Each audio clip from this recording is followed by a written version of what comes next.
പിതാവിൻ്റെയും പുത്രൻ്റെയും പരിശുദ്ധാത്മാവിൻ്റെയും നാമത്തിൽ ആമേൻ. എൻ്റെ പ്രിയപ്പെട്ടവരെ, എല്ലാവർക്കും ഹൃദയംഗമമായ സുപ്രഭാതം. ഇന്ന് നവംബർ 18-ാം തീയതി തിങ്കളാഴ്ചയാണ്. നമ്മൾ കർത്താവിൻ്റെ സന്ദർശനത്തെക്കുറിച്ചാണ് ഇന്ന് ചിന്തിക്കുന്നത്.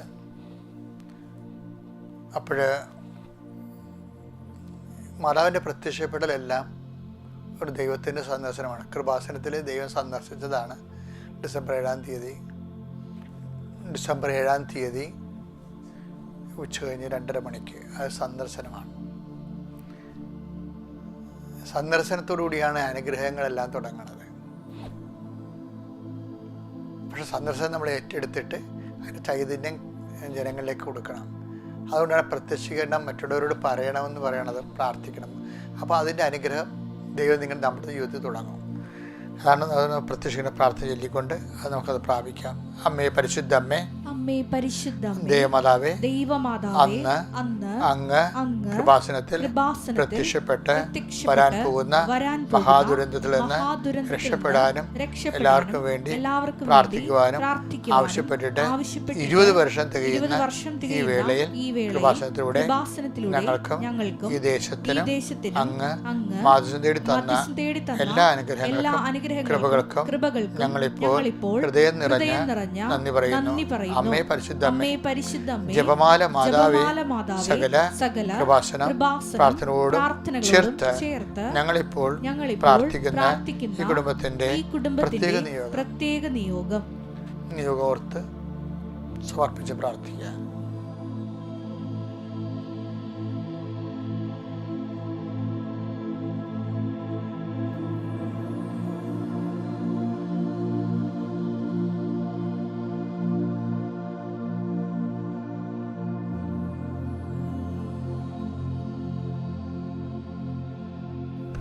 അമ്മയുടെ പ്രത്യക്ഷീകരണത്തിന്റെ ഈ ദ്വാദശക വേളയിൽ ഞങ്ങൾക്ക് സാധിച്ചു തരുവാൻ കഴിയണമേ.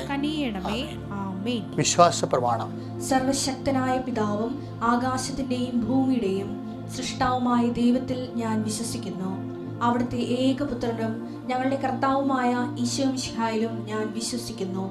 ഈ പുത്രൻ പരിശുദ്ധാത്മാവിനാൽ ഗർഭസ്ഥനായി കന്യകാമറിയത്തിൽ നിന്ന് പിറന്ന് പൊന്തിയോസ് പീലാത്തോസിന്റെ കാലത്ത് പീഡകൾ സഹിച്ച് കുരിശിൽ തറയ്ക്കപ്പെട്ട് മരിച്ച് അടക്കപ്പെട്ട് പാതാളങ്ങളിൽ ഇറങ്ങി മരിച്ചവരുടെ ഇടയിൽ നിന്ന് 3-ാം നാൾ ഉയർത്ത് സ്വർഗത്തിലേക്ക് എഴുന്നള്ളി സർവശക്തിയുള്ള പിതാവായ ദൈവത്തിന്റെ വലതുഭാഗത്തിരിക്കുന്നു. അവിടെ നിന്ന് ജീവിക്കുന്നവരെയും മരിച്ചവരെയും വിധിക്കുവാൻ വരുമെന്നും ഞാൻ വിശ്വസിക്കുന്നു. പരിശുദ്ധാത്മാവിലും ഞാൻ വിശ്വസിക്കുന്നു. വിശുദ്ധ കത്തോലിക്കാ സഭയിലും പുണ്യവാന്മാരുടെ ഐക്യത്തിലും പാപങ്ങളുടെ മോചനത്തിലും ശരീരത്തിന്റെ ഉയർപ്പിലും നിത്യമായ ജീവിതത്തിലും ഞാൻ വിശ്വസിക്കുന്നു. ആമേൻ. സ്വർഗ്ഗസ്ഥനായ ഞങ്ങളുടെ പിതാവേ, അങ്ങയുടെ നാമം പൂജിതമാകണമേ. അങ്ങയുടെ രാജ്യം വരണമേ. അങ്ങയുടെ തിരുമനസ് സ്വർഗത്തിലെ പോലെ ഭൂമിയിലും ആകണമേ. അന്നു വേണ്ടുന്ന ആഹാരം ഇന്ന് ഞങ്ങൾക്ക് തരണമേ. ഞങ്ങളോട് തെറ്റ് ചെയ്യുന്നവരോട് ഞങ്ങൾ ക്ഷമിക്കുന്നത് പോലെ ഞങ്ങളുടെ തെറ്റുകൾ ഞങ്ങളോടും ക്ഷമിക്കണമേ. ഞങ്ങളെ പ്രലോഭനത്തിൽ ഉൾപ്പെടുത്തരുതേ, തിന്മയിൽ ഞങ്ങൾ രക്ഷിക്കണമേ. ആമേൻ. നന്മ നിറഞ്ഞ മറിയമേ, സ്വസ്തി. കർത്താവ് അങ്ങയുടെ കൂടെ സ്ത്രീകളിൽ അങ്ങ് അനുഗ്രഹിക്കപ്പെട്ടവളാകുന്നു. അങ്ങയുടെ ഉദരത്തിൻ ഫലമായി ഈശോ അനുഗ്രഹിക്കപ്പെട്ടവനാകുന്നു. പരിശുദ്ധ മറിയമേ, തമ്പുരാന്റെ അമ്മേ, പാപികളായ ഞങ്ങൾക്ക് വേണ്ടി ഇപ്പോഴും ഞങ്ങളുടെ മരണസമയത്തും തമ്പുരാനോട് അപേക്ഷിക്കണമേ. ആമേൻ. പ്രിയപ്പെട്ടവരെ, നമുക്ക് പ്രത്യക്ഷീകരണ പ്രാർത്ഥന കഴിയുമ്പോൾ അച്ഛൻ നിങ്ങളെ അഭിഷേക പ്രാർത്ഥിച്ചില്ല, അതിനെ കുറിച്ച് താഴെ വെക്കുമ്പോൾ നിങ്ങൾക്ക് ആ തിരി ഊതി വെക്കാവുന്നതാണ്. അതുവരെയാണ് തിരി ഉപയോഗിക്കേണ്ടത്. എൻ്റെ കർത്താവേ, ഇപ്പോഴും നിങ്ങൾ ശിരസ്സ് നമിച്ച് കൈകൾ കൂപ്പി ഈ പ്രാർത്ഥനയുടെ സമർപ്പണ പ്രാർത്ഥനയിൽ പങ്കെടുക്കുക. കർത്താവ് നിൻ്റെ ഉന്നതമായ നാമത്തിന് സ്വന്തം ചെയ്യുന്നു. കർത്താവ്, ഞങ്ങളുടെ മക്കൾ ഇന്ന് നവംബർ മാസം 18-ാം തീയതി തിങ്കളാഴ്ച, ഇന്ന് അങ്ങയുടെ മക്കൾ പോകുന്ന എല്ലാ അസൈൻമെൻറ്റുകളും എല്ലാ വഴികളും അങ്ങ് സമർപ്പിച്ച് പ്രാർത്ഥിക്കുന്നു. അങ്ങയുടെ മക്കൾ മക്കൾ ചെയ്യാനുള്ള ഉത്തരവാദിത്തങ്ങൾ, അമ്മമാരുടെ ഉത്തരവാദിത്തമുണ്ട്, മക്കളെന്ന നിലയിൽ ഉത്തരവാദിത്തമുണ്ട്, വിദ്യാർത്ഥികൾ എന്ന നിലയിൽ ഉത്തരവാദിത്തമുണ്ട്, കുടുംബനാഥ എന്ന നിലയിൽ ഉത്തരവാദിത്തമുണ്ട്. അത് നിറവേറ്റാൻ വേണ്ടിയല്ല നമ്മൾ രാവും പകലും കഷ്ടപ്പെടുകയും വിഷമിക്കുകയും പ്രാർത്ഥിക്കുകയും ദൈവതിരുസേന നിൽക്കുകയും ചെയ്യുന്നത്. ആ വിഷയങ്ങളെല്ലാം കർത്താവെ അങ്ങയുടെ തിരുസേന സൗകര്യം പ്രാർത്ഥിക്കുകയാണ്. ദൈവത്തിൻ്റെ കരുണ അങ്ങയുടെ മക്കൾ ഇവിടെ ആവശ്യിക്കട്ടെ എന്ന് പ്രാർത്ഥിക്കുന്നു.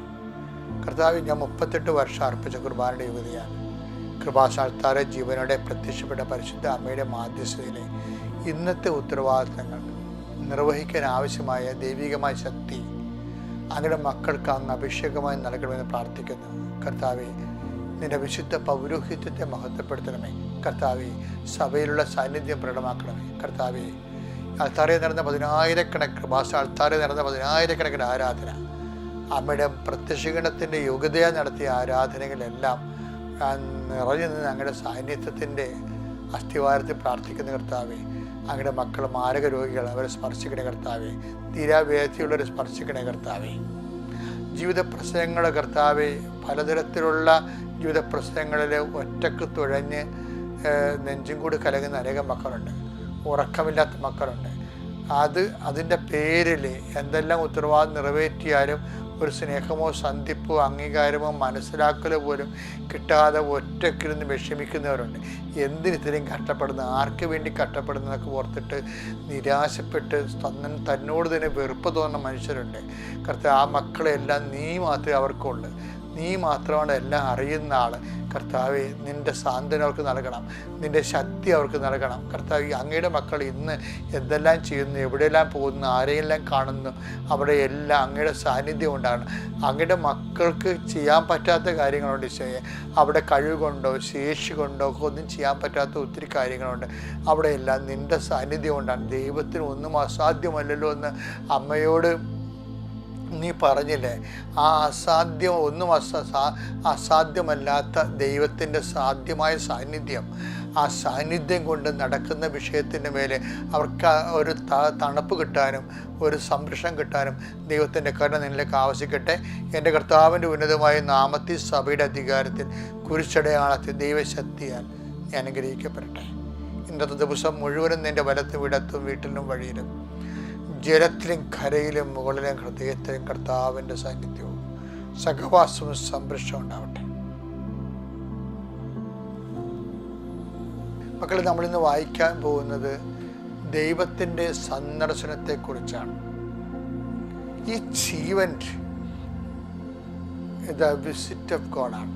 ശരിക്കും ദൈവവൈദ്യങ്ങൾക്ക് നമുക്ക് സന്ദർശനത്തിൻ്റെ 2-3 വചനങ്ങൾ വായിക്കാം. ഒന്നാമത്തെ വായിക്കേണ്ടത് ലൂക്ക 19:44. നിന്നെയും നിന്റെ മക്കളെയും നശിപ്പിക്കുകയും നിന്നിൽ കല്ലിന്മേൽ കല്ല് ശേഷിപ്പിക്കാതിരിക്കുകയും ചെയ്യും. എന്തെന്നാൽ നിന്റെ സന്ദർശന ദിനം നീ അറിഞ്ഞില്ല. അപ്പം ദൈവം നിന്നെ സന്ദർശിച്ച സമയം, ജെറുസലേമിൻ്റെ പരാജയത്തിൻ്റെ കാരണം എന്താ? ദൈവം അവരെ സന്ദർശിച്ച സമയം അവരറിഞ്ഞില്ല. അതൊരു നിസ്സാര കാര്യമില്ല. സന്ദർശനത്തിൻ്റെ സമയം ഇപ്പം നമ്മുടെ വ്യത്യസ്തങ്ങളായ ഇപ്പം കർത്താവ് കടന്നു വരുമ്പോൾ അവർക്കത് മനസ്സിലാക്കാൻ പറ്റണില്ല. അതിൻ്റെ കാരണം എന്ന് വെച്ച് കഴിഞ്ഞാൽ 2 കാര്യങ്ങളുണ്ട്. അവർ മനസ്സിലാക്കാൻ ദൈവം ആഗ്രഹിക്കാത്തതും കാരണം തന്നെയാണത്. ഇപ്പോൾ ഫറവോ മാനസാന്തരപ്പെടാൻ പെട്ടിട്ടും പിന്നെ അടയാളങ്ങൾ കാണിച്ച് ദൈവത്തിൻ്റെ സന്ദർശന സമയം വിവേചിക്കാൻ ഫറവോയ്ക്ക് കഴിഞ്ഞില്ല. അവസാനം എന്നാ പറ്റി? ഫറവോ ഉൾപ്പെടെ എല്ലാവരും ചെങ്കടലിൽ മുങ്ങിച്ചത്ത്. അപ്പോൾ എല്ലാ സമയത്തും നമ്മൾ ശ്രദ്ധിക്കേണ്ട ഒരു വിഷയം എന്ന് പറയുന്നത്, നമ്മുടെ പ്രെയർ ടൈം മാത്രമല്ല, നമ്മുടെ ജീവിതത്തിൽ എപ്പോഴും സന്ദർശനത്തിൻ്റെ സമയം അടയാളമായിട്ട് കിട്ടും. നമുക്ക് നമ്മുടെ ജീവിതത്തിൽ നമ്മൾ ദൈവത്തിൻ്റെ കർത്താവിൻ്റെ ചൈതന്യം അവിടെ ഉണ്ടായിരുന്നു. അമ്മ സഹായിച്ചത്, പരിശുദ്ധ അമ്മ സഹായിച്ചതാണ് എന്നൊക്കെ നിങ്ങൾ പറയുന്നില്ലേ? അതാണ് സന്ദർശനത്തിൻ്റെ സമയം എന്ന് പറയണത്. അപ്പം സന്ദർശനത്തിൻ്റെ സമയം തെളിഞ്ഞു കഴിഞ്ഞാൽ ഉടനെ എന്താ ചെയ്യേണ്ടത്? അനുതാപം ഉണ്ടാകണം. സന്ദർശന സമയം അറിയെന്ന് പറയുമ്പോൾ അറിഞ്ഞെന്നും പറഞ്ഞിരിക്കുകയല്ല. അറിയണമെങ്കിൽ ആ അറിയണതിൻ്റെ ഒരു അടയാളം നമ്മുടെ ജീവിതത്തിലുണ്ട്. അതാണ് ജെറുസലേം പ്രവാചകന്മാരെ കൊല്ലുകയും നിന്നിലേക്ക് അയക്കുന്നവരെ കല്ലെറുകയും ചെയ്തവളെ, പിടക്കോഴി തൻ്റെ കുഞ്ഞുങ്ങളെ അതിൻ്റെ ചിറകിൻ്റെ കീഴിൽ ഒതുക്കുന്ന പോലെ എത്ര കാലം ഞാൻ നിന്നെ സംരക്ഷിച്ചു. ഇതാ നിൻ്റെ ഭവനം പരിത്യക്തമായി ശൂന്യമായി കിടക്കണം. എന്താ കാര്യം? നീ എൻ്റെ സന്ദർശന സമയം അറിഞ്ഞില്ല, നിൻ്റെ സന്ദർശന സമയം അറിഞ്ഞില്ല. അപ്പോൾ ദൈവത്തിൻ്റെ സന്ദർശന സമയം അറിഞ്ഞു കഴിഞ്ഞാൽ എന്താ ചെയ്യേണ്ടത്? നമുക്ക് അനുതാപം ഉണ്ടാകണം.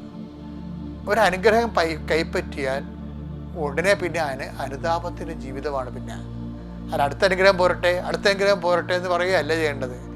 ഒരു അനുഗ്രഹം നിനക്ക് കിട്ടിയാൽ, നിൻ്റെ കുടുംബത്തിൽ കിട്ടിയാൽ, അപ്പം തന്നെ നീ വിശുദ്ധിയിലേക്ക് നീ വളരണം. കുമ്പസാരിക്കാത്തവർ കുമ്പസാരിക്കണം, കുർബാന സ്വീകരിക്കാത്തവർ കുമ്പസാര സ്വീകരിക്കണം. ദേഷ്യക്കാരും എടുത്തുചാട്ടക്കാരും സൗമ്യമായി പെരുമാറണം. ദാനധർമ്മങ്ങൾ ചെയ്യണം. മറ്റുള്ളവരെ കൂടി നിൻ്റെ അനുഗ്രഹത്തിന് പങ്കാളിത്താക്കണം. അങ്ങനെ വരുമ്പോൾ നിനക്ക് അനുതാപം ഉണ്ടെന്ന്, അനുതാപത്തിൻ്റെ പ്രവൃത്തികളുണ്ട്. അപ്പോഴാണ് ഈ സന്ദർശന സമയം നീ അറിഞ്ഞെന്ന് മനസ്സിലാകണത്. അപ്പോൾ അനുഗ്രഹം കിട്ടിയ അടുത്തത് എന്താണ്? നടപടി എന്താണ്? അനുതാപത്തിൻ്റെ ജീവിതം തുടങ്ങുക എന്നുള്ളതാണ്. Okay, thank you.